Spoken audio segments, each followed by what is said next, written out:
জীবন মানে আপনার খুব কষ্টে কাটছে। কষ্ট মানে আমার মানে খুব করুণ কাহিনী বেঁধে চলছে। আচ্ছা, আপনার কাহিনীগুলো একটু, কষ্টের কাহিনীগুলো একটু বলেন। কষ্টের কয় না কি করবো, মানে কি বললে শেষ অবস্থায় আপনি করা জীবন কাটালেন এই 40-45 বছর, আপনি কি বললাম অবস্থায়? তো বস সব কিছুতে বললাম। হ্যাঁ, যেখানে যেখানে থাকি মানুষ হয়েছে রাস্তাঘাটে। রাস্তাঘাটে, আবার আস্তে আস্তে ব্যবসা শিখলাম ভর্তি ভর্তি। এমন কোনোদিন খেয়ে গেছে, কোনো না খেয়ে দিন গেছে, কোন ধারে গোহল করেছে, কোনো গোহল করিনি। কোন কেউ একটা ছেঁড়া একটা লুঙ্গি দিয়েছে, কেউ একটা ছেঁড়া প্যান্ট দিয়েছে। কান্দেন না ভাইজান, আল্লাহ তাআলা কপালে লিখে রেখেছেন। এইভাবেই কাটাইছেন জীবন, হ্যাঁ? রাস্তায় পথে। কেউ একটা ছেঁড়া সাপদ আছে, কেউ একটা কুরবানি গোশ আছে, দুটো ভাত দিয়েছে খাইছে।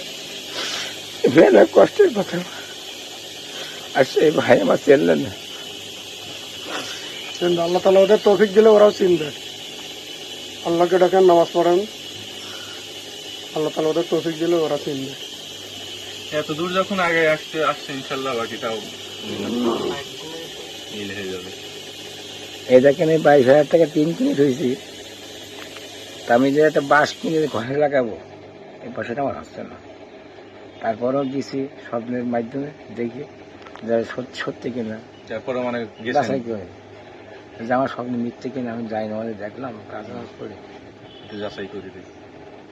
তা আল্লাহ পাক হয়তো আমার দেখাই গেছে, বাস্তব যেটা দেখেছি। আপনি যাচাই করতে ঠিকই গেলেন, এখন তারা আগে এসে যে যাচাই করবে সেটাও তাও আগে আছে। এখন তারা রক্ত টেস্ট করবে, এই টেস্ট করবে, আর তোরা ক্যাটেগরি চেক করবে কি যে তোকে যেটা মন লাগে করবি। বড় ভাই তোরা, আমি তো বড় নাই ছোট।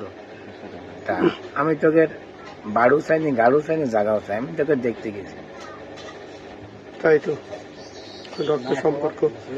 উনি গেছে ভাইয়ের অধিকার নিতে, মায়ের অধিকার নিতে, উনি জায়গা জমির অধিকার নিতে যায়নি। যাইনি, মায়ের অধিকার, ভাইয়ের অধিকার, বোনের অধিকার নিতে গেছে।